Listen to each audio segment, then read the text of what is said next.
हर हर महादेव। स्वर्ग में देवता भी उनका अभिनंदन करते हैं और जो हर पल महाकाल का वंदन करते हैं।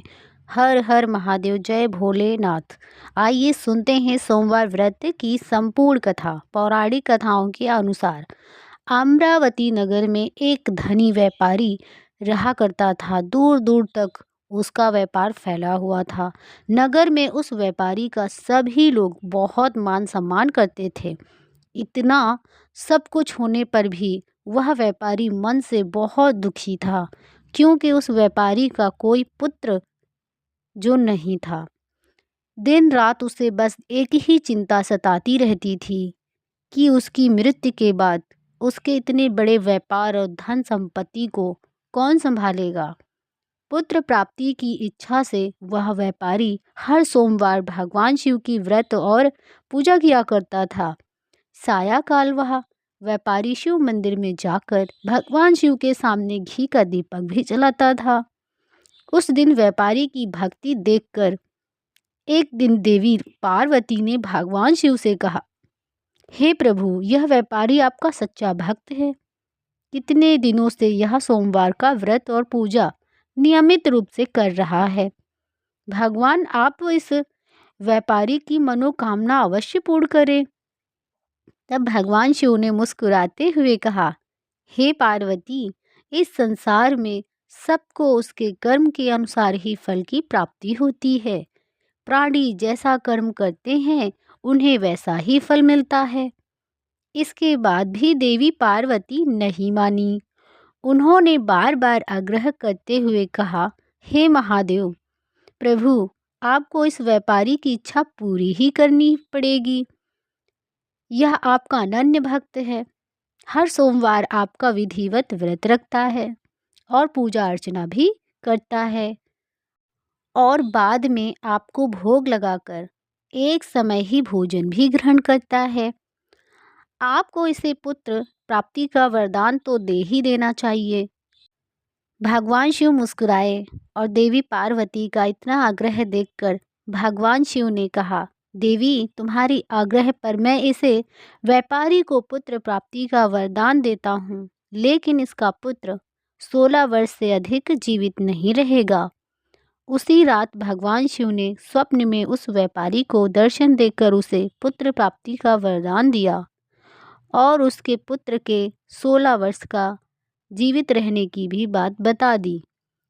भगवान के वरदान से उस व्यापारी को बड़ी खुशी तो हुई, लेकिन पुत्र की अल्पायु की चिंता ने उसे खुशी को नष्ट कर दिया। व्यापारी अब भी पहले की तरह सोमवार का विधिवत व्रत करता।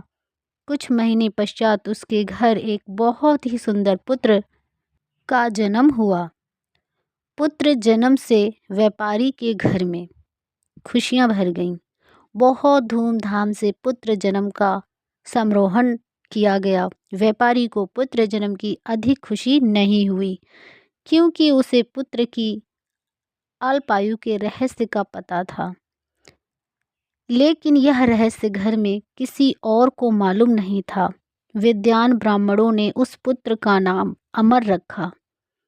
जब अमर 12 वर्ष का हुआ तो शिक्षा के लिए उसे वाराणसी भेजने का निश्चय किया गया। व्यापारी ने अमर के मामा दीपज को बुलाया और कहा कि अमर को शिक्षा प्राप्त करने के लिए वाराणसी छोड़कर आओ। अमर अब अपने मामा के साथ शिक्षा प्राप्त करने के लिए चल दिया। रास्ते में जहाँ भी अमर और दीपचंद रात्रि विश्राम के लिए ठहरते, वहीं यज्ञ करते और ब्राह्मणों को भोजन भी कराते।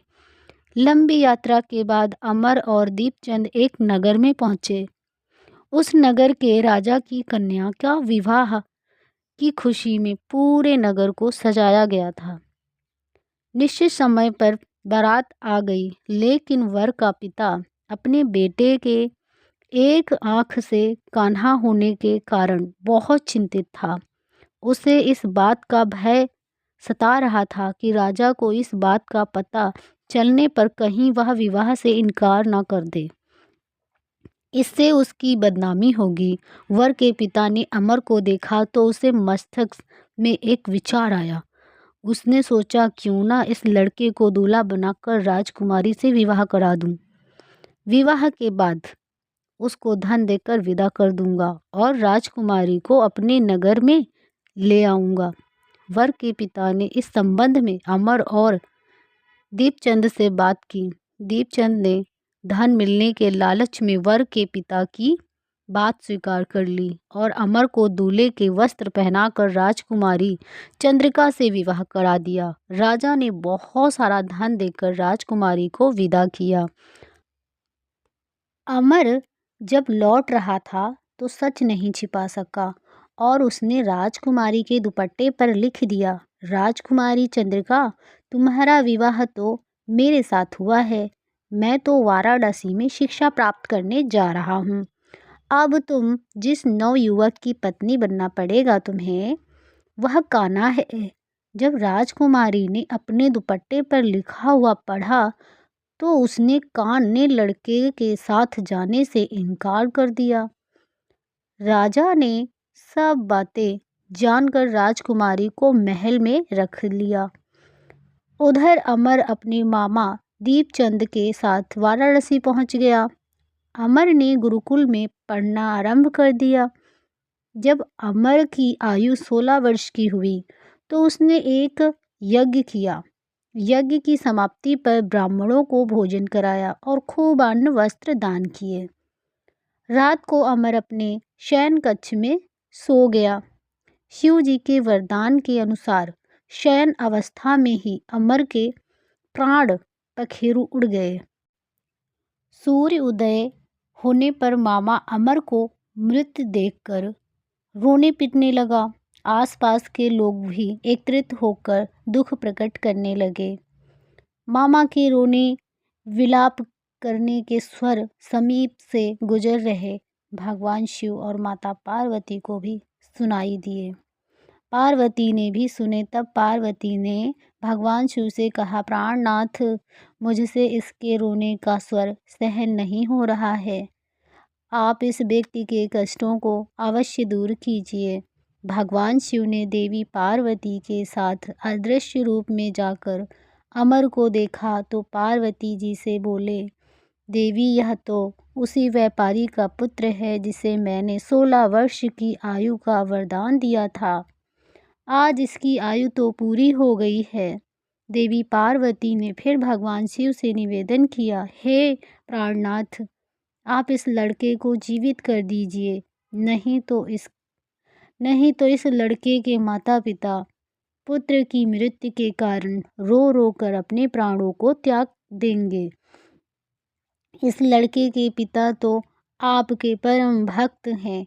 वर्षों से सोमवार का व्रत करते हुए आपको भोग लगा रही हैं। माता पार्वती के बार बार आग्रह करने पर भगवान शिव ने उस लड़के को जीवित होने का वरदान दे दिया और कुछ ही क्षणों में वह जीवित होकर उठ बैठा। फिर शिक्षा प्राप्त करके अमर मामा के साथ अपने नगर की ओर चल दिया। दोनों चलते हुए उसी नगर में पहुँचे जहाँ अमर का विवाह हुआ था। उस नगर में भी अमर ने यज्ञ का आयोजन किया। समीप से गुजरते हुए नगर के राजा ने यज्ञ का आयोजन देखा। तब राजा ने अमर को तुरंत पहचान लिया। यज्ञ समाप्त होने पर राजा अमर और उसके मामा को महल में ले गए और कुछ ही दिन उन्हें महल में रखा। बहुत सारा धन वस्त्र देकर राजकुमारी के साथ विदा कर दिया। रास्ते में सुरक्षा के लिए राजा ने बहुत सारे सैनिकों को भी साथ भेजा। दीपचंद्र ने नगर में पहुंचते ही एक दूत को घर भेजकर अपने आने की सूचना भेजी। अपने बेटे अमर के जीवित वापस लौटने की सूचना से व्यापारी बहुत प्रसन्न हुआ। व्यापारी ने अपनी पत्नी के साथ स्वयं को एक कमरे में बंद कर रखा था। भूख प्यास से व्याकुल होकर व्यापारी और उसकी पत्नी बेटे की प्रतीक्षा कर रहे थे। उन्होंने प्रतीक्षा कर रखी थी कि यदि उन्हें अपने बेटे की मृत्यु का समाचार मिला तो वे दोनों भी अपने प्राणों को त्याग देंगे। व्यापारी अपनी पत्नी और मित्रों के साथ नगर के द्वार पर पहुंचे। अपने बेटे के विवाह का समाचार सुनकर पुत्रवधू राजकुमारी चंद्रिका को देखकर उसकी खुशी का ठिकाना नहीं रहा। उसी रात भगवान शिव ने व्यापारी के स्वप्न में आकर कहा, मैंने तेरे सोमवार के व्रत करने और कथा सुनने से प्रसन्न होकर तेरे पुत्र को लंबी आयु प्रदान की है। यह सुनकर व्यापारी बहुत प्रसन्न हुआ। सोमवार का व्रत करने से व्यापारी के घर में खुशियाँ आईं, सारी खुशियाँ लौट आईं। शास्त्रों में लिखा है कि जो स्त्री पुरुष सोमवार का विधिवत व्रत करते हैं और कथा सुनते हैं तो उनकी सभी इच्छाएं पूरी होती हैं। महादेव की कृपा से। हर हर महादेव।